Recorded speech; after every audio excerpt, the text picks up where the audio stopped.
само за да привлека вашето внимание. Но всъщност имам една много важна задача.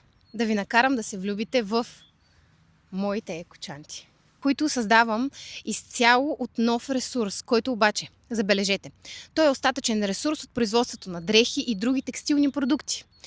Но как намирам тези остатъчни платове? Свързах се с много различни производства в България. Малки цехове, големи цехове, ателиета. Включително и от производството на моята устойчива марка дрехи, от която остава изключително много парчета платове, които трябва просто да бъдат изхвърлени.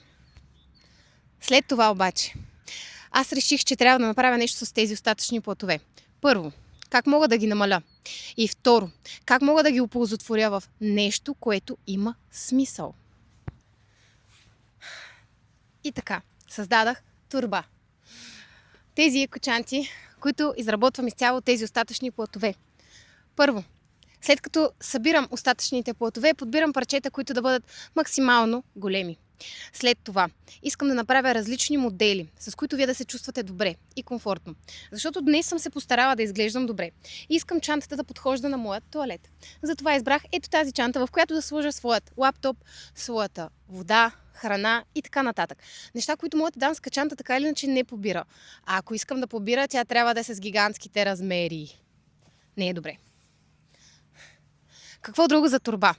Торба не е някакъв бранд, който е тук просто за да ви вземе парите за нещо, което не ви трябва.